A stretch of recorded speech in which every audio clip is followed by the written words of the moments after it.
benefits consultant with the Partners Group. I'm here today with Bryan Griffith from Innovative Captive Strategies. We're going to spend a few minutes talking about what captives are and why you might be interested in learning more about them. Thanks, Jane. You're welcome. Bryan, just tell us in general, what is a captive? Yeah, absolutely. So a captive is essentially a group of companies that come together and form their own insurance company, right? So a captive means, a company is going to be self-insuring their benefits plan up to a certain dollar amount, and then they're going to share risk with other captive members. And what they're doing there is essentially creating some opportunity, but more importantly, some stability in the health insurance market. So at the end of the year, instead of profits going directly to the insurance carrier, in the captive world, we're going to take that profit that we're sharing the risk, and we're going to give that back to the members at the end of the year. So you mentioned fully insured. You do have a lot of clients that are fully insured. And why might they decide to consider a captive strategy? What would be appealing about that to a client that's fully insured? Yeah, from a fully insured perspective, there's a ton of opportunity for them, right? So today they write their check or they write their rent for the month, and the fully insured carrier pays for all their claims. So they kind of sign their check and forget about it, right? In the self-insured world or in the captive model, what they're doing is they're going to pay for their claims up to a certain dollar amount, and that gives them opportunity for savings. And then in the captive on top of that, it gives them additional opportunity for some of the profit distributions coming back, the stability from renewals, since we're all sharing in those claims. And then it also gives them a network, right? So the other captive members they can talk to, they can meet with, and they can share best practices or learn best practices from each other when it comes to running their health insurance plan, engaging with their employees, having some sort of wellness incentive in place, things like that. So you mentioned fully insured is like renting. So, and that would mean that captive is more like owning. Right, absolutely, yes. So in the self-insured world, how we would look at that is you're owning your own health insurance now. So you take on the risk, but you get the opportunity, you get the upside. And so instead of being on your own little island in a self-funded or self-insured world where there's still a lot of volatility, right? We know that there's large claims. We know that they're going to happen. We just don't know who would win. In the captive world, then we're doing that self-insured model, but we're doing it with other like-minded companies. And so when we do have those large claimants pop up, we can take turns paying for those large claimants and really stabilize. So, so a client that's currently self-funded, they're already owning their insurance, but they might be interested in the captive because of the risk pool. Right. So can you talk to me a little bit about that? Yeah, absolutely. We're really focused in on finding the right groups to join the captive. And what that helps us do, it creates a cleaner pool. And so when a self-insured group is in a pool already today, they don't know who they're in that pool with and who they're sharing risk with. Whereas in the captive, you do, right? You know the other members, you get to know them, and there's complete transparency in that. And so they're doing that with a focus of, how can I make my health insurance plan better? And what can I do for my employees to make sure that they're happy and healthy and getting what they need? And you mentioned profit distribution. I'm sure that sounds really appealing to lots of clients. So Can you tell us more about what that looks like? Yeah, absolutely. So in the captive, everybody's taking a portion of their risk up to a certain dollar amount, and then we're sharing in risk in the captive layer. So what that looks like is everybody's paying in premium dollars or funding. And then at the end of the year, if there's profit left over, in the traditional market, that goes to the insurance carrier. And the captive now, we get to take that profit and we get to distribute it back to the members since they're the ones that's funding that specific layer. And that's really unique to captives in general.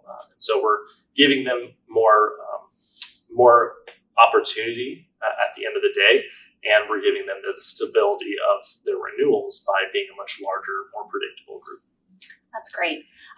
So what would you say are the ideal characteristics of an employer who is in the captive? Yeah, absolutely. So we'll focus in on really qualitative and quantitative. And arguably, we would look at qualitative being more important, initially at least. So we go through an education process. What we really want to do is figure out, does this employer group truly care about their employees? Everybody says they do, but what do they do to show that? Do they have an entrepreneurial spirit?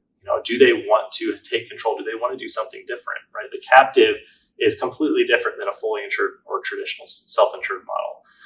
And so they want to take advantage of the opportunity that's out there, and they're excited about it, and they care about their employees.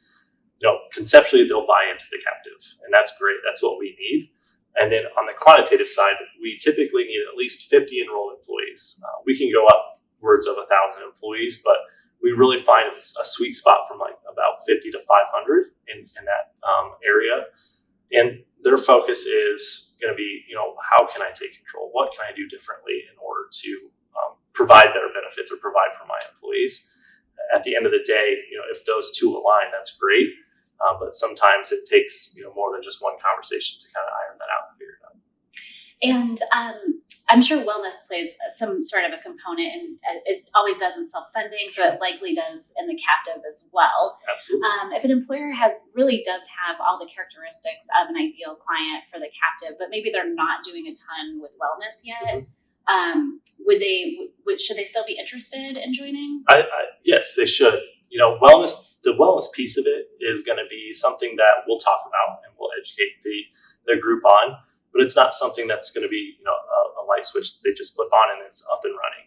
So we'll take a slow drip approach to it and make sure that they truly understand what they want to do. They'll have control over what they're incorporating in their wellness and making sure that it's going to meet the employees' needs. But we'll have a really slow drip approach to ensure that they're putting in place the tools and resources that they need to. And of course, we partner with our agencies and broker partners to ensure that this is exactly what they need and make sure that it aligns with the overall captive. And then, Bryan, one of the things that I think is so interesting and unique about your captive is that opportunity to network with other employers in the captive. Yes. We've talked a lot about how when you're self-funded, you're kind of on an island by yourself. Mm-hmm. But when you're in a captive, you're self-funded with other like-minded employers. So can you tell us a little bit about that kind of the networking opportunities that exist in your captive? Yes. So all of our captives get together one time a year. And so we call it a member meeting. Now that we're pretty much post-COVID, I'll say, we're getting back in person. And we love to get back in person with our members. They get to interact with the other captive groups. They really get to start building a network. And then the best part of it is they can start sharing best practices. They can start learning from each other and saying, hey, what are you doing to incentivize your employees? How are you getting 90% participation in one of your wellness things? So their focus there is all around how can we build out our health plan with the other members that we're all sharing in risk and getting to know each other and network that way. What we've seen, it's been one of the top rated things that the members get out of it is just being able to network and share and find out what best practices look like. That's awesome. And then finally, if we have clients that are interested in learning more about the captive strategy, where would you send them? I would send them to you. No, they can reach out to you, Jane.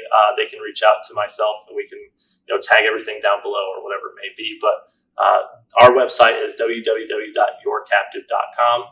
But again, we work with our agency partners, so they would just work through you. If you feel like it's a group that you like and they're interested, then bring us in. We'd be happy to talk to them.